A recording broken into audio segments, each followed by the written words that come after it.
শিগগিরই দেশে ফিরছেন বিএনপির ভারপ্রাপ্ত চেয়ারম্যান তারেক রহমান। নির্বাচন হোক জানুয়ারিতে, মত গণ অধিকার পরিষদের। সমঝোতার ভিত্তিতে শরিকদের আসন ছাড়বে বিএনপি। আওয়ামী লীগকে ফেরাতে দেশে বিদেশে ষড়যন্ত্র চলছে, সফল হবে না, মন্তব্য আবু হানিফের। এতক্ষণ শুনছিলেন সংবাদ শিরোনাম, এবারে বিস্তারিত।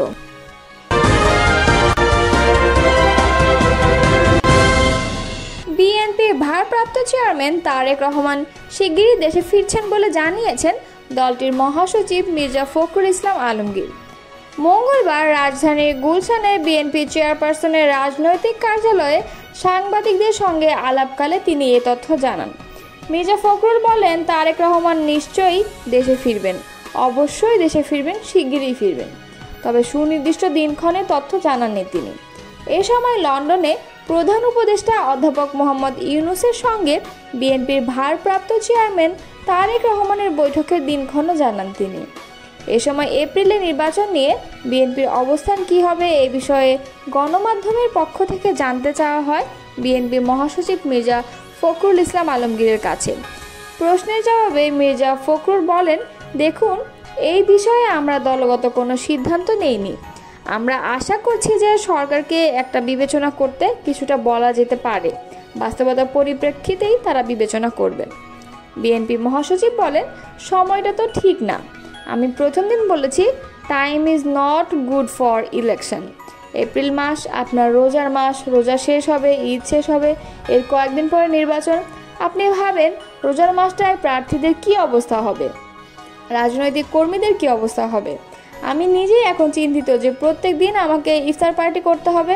ইটস নো জোক, এটা বিরাট ব্যাপার। প্রার্থীদের ব্যয় দ্বিগুণ হয়ে যাবে এবং এই ক্ষেত্রে আমরা চিৎকার করি অর্থ ব্যয় কমাতে হবে, ওই সময় হলে তো ব্যয় বাড়বে। তিনি বলেন, শুধু তাই নয়, ওই সময় প্রচণ্ড গরম থাকবে, আবহাওয়া, ঝড় বৃষ্টি আছে। দিনের বেলা আমরা যে নির্বাচনী কালচার জনসভায় করতে হয়, সেই জনসভায় লোকজন আনাটাই মুশকিল হবে। রোদের মধ্যে কে আসবে? রাত্রিবেলা মিটিং করতে হবে। বাংলাদেশের বেশিরভাগ সময়ে ডিসেম্বর, নভেম্বর, জানুয়ারির মধ্যে নির্বাচন হয়েছে। দুবার বোধহয় হয়েছে ভিন্ন সময়ে, 2 ইলেকশনে ঝামেলা ছিল। ত্রয়োদশ জাতীয় সংসদ নির্বাচনী আগামী 2026 সালের এপ্রিলের প্রথমার্ধে যে কোনো দিন ঘোষণা করেছেন অন্তর্বর্তী সরকার।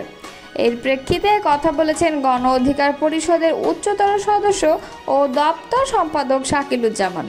তিনি বলেন, সরকার যে সময়টির কথা বলেছে বা জানিয়েছে সেটি প্রাকৃতিক দুর্যোগ, গরম, পাবলিক পরীক্ষার সময়। এই সময় জাতীয় নির্বাচনের কোনো পরিবেশ নেই, তাই আগামী ত্রয়োদশ জাতীয় নির্বাচন অনুযায়ী জানুয়ারি বা ফেব্রুয়ারিতে উপযুক্ত সময়। মঙ্গলবার বিকাল 5টায় টাঙ্গাইলের ভুইয়াপুর গ্রামে এবং পৌরশহরের বাসস্ট্যান্ড এলাকায় গণ অধিকার পরিষদের 21 দফা ঘোষণাপত্রের লিফলেট বিতরণকালে তিনি এসব কথা জানিয়েছেন। শাকিলুজ্জামান বলেন, কোটা সংস্কার আন্দোলনের মূল নায়ক গণ অধিকার পরিষদের ভিপি নূর। সে সময় আমরা স্বৈরাচার শেখ হাসিনার বিরুদ্ধে কথা বলায় আমাদের তথা তার মতেই বিরোধী দলের নেতাকর্মীরা গুম, খুন, নির্যাতন ও জেল জুলুমের শিকার হয়েছেন। আজ সেই স্বৈরাচার দেশ ছেড়ে পালিয়েছেন। শেখ হাসিনা পালালেও তার দোসররা দেশে বসে নানা ষড়যন্ত্রে লিপ্ত হয়েছেন। খুনি হাসিনার দ্রুত বিচার কার্যক্রম সম্পন্নের দাবি করছি। তিনি আরও বলেন, স্বৈরাচার পতনের দীর্ঘ কয়েক মাস পার হলেও দেশে মব বন্ধ হয়নি। সিএনজি, বাস, ট্রাক স্ট্যান্ড ইত্যাদি স্থানে চাঁদাবাজি, দখলবাজি বেড়ে গেছে। এসব রোধে আইন শৃঙ্খলা বাহিনী তৎপরতা বাড়ানো দরকার। ভুইয়াপুর ইতোমধ্যে বেশ কয়েকজন সাংবাদিকদের বিরুদ্ধে মিথ্যা মামলা দেওয়া হয়েছে, নিন্দা জানাচ্ছি। এছাড়া বর্ষা মৌসুম আসছে, তাই অবৈধভাবে ফসলি জমি থেকে বালু উত্তোলন বন্ধে প্রশাসনের প্রতি আহ্বান জানাচ্ছি। এই সময় উপস্থিত ছিলেন টাঙ্গাইল জেলা গণ অধিকার পরিষদের সহসভাপতি রুবেল খান, যুগ্ম সাধারণ সম্পাদক জাহিদুল ইসলাম তরুণ, দপ্তর সম্পাদক ওমর ফারুক, জেলা ছাত্র অধিকার পরিষদের সিনিয়র সহসভাপতি সজীব শাহ, সাংগঠনিক সম্পাদক সাগর এবং গোবিন্দ দাসী, ইউনিয়ন গণ অধিকার পরিষদের সভাপতি হারুন এবং সম্পাদক মান্নান প্রমুখ।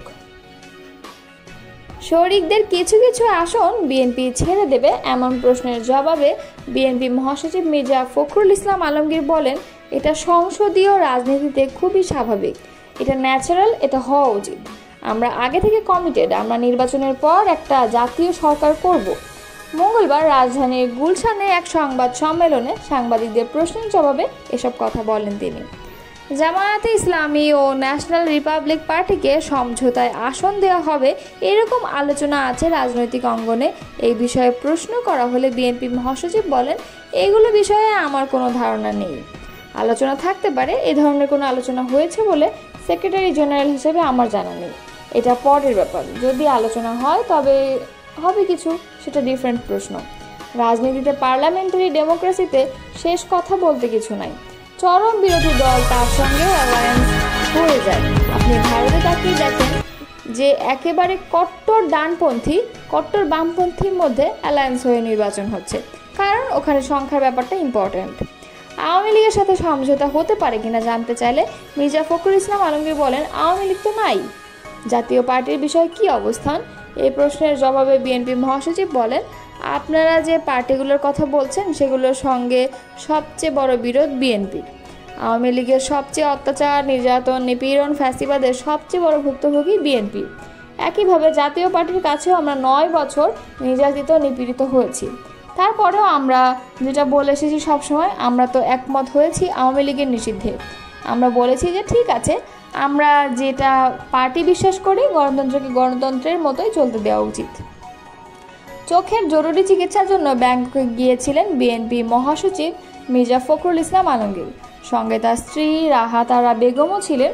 গত 12 মে রাত 2:45 থাই এয়ারওয়েজের একটি ফ্লাইটে তিনি ব্যাংককে যান। থাইল্যান্ডের ব্যাংককে চিকিৎসা শেষে শুক্রবার দিবাগত রাতে ঢাকায় ফেরেন বিএনপি মহাসচিব। গণ অধিকার পরিষদের উচ্চতর পরিষদ সদস্য ও গণমাধ্যম সমন্বয়ক আবু হানিফ তার নিজ এলাকা কিশোরগঞ্জে গণসংযোগ করেছেন। মঙ্গলবার বিকালে জেলার করসাকড়িয়া লাউস যশোদল ইউনিয়নে গণ অধিকার পরিষদের 21 দফা সম্বলিত লিফলেট বিতরণ করেন তিনি। এ সময় জনগণের কাছে গণ অধিকার পরিষদের পক্ষে আগামী নির্বাচনে জনসমর্থন আশা করেন। এ সময় দলের নেতাকর্মীরা উপস্থিত ছিলেন।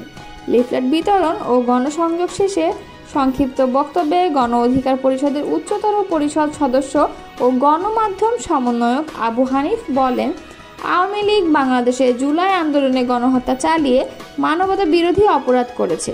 তাদের শাস্তি হওয়ার আগে এই দেশের মানুষ রাজনীতি করার অধিকার দিবে না।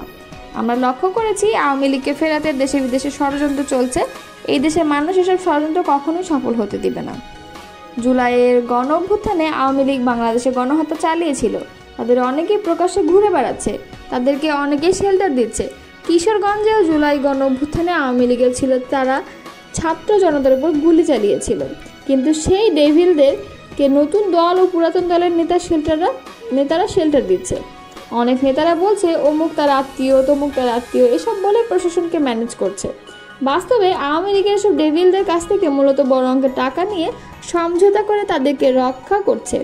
আমাদের আহ্বান থাকবে দ্রুত সময়ের মধ্যে সে সকল ডেভিলদের যেন আটক করা হয়। আওয়ামী লীগের সময় তারা বাংলাদেশকে ভারতের কাছে ইজারা দিয়েছিল, ফলে বাংলাদেশে ভারত আধিপত্য বিস্তার করে। তিনি বলেন, জুলাই গণ অভ্যুত্থান শুধু আওয়ামী লীগের বিরুদ্ধে ছিল না, ভারতের বিরুদ্ধেও ছিল। এখন এই সরকারের কোনো কোনো উপদেষ্টা পশ্চিমাদের হয়ে কাজ করছে। আগে ভারতের আধিপত্য ছিল, এখন পশ্চিমাদের আধিপত্য রয়েছে। পরিবর্তন এইটুকুই, আমাদের অবস্থান এই আধিপত্যবাদের বিরুদ্ধে। বাংলাদেশ আধিপত্য থাকবে এদেশের জনগণ, অন্য কোনো দেশের আধিপত্য জনগণ আর মেনে নেবে না।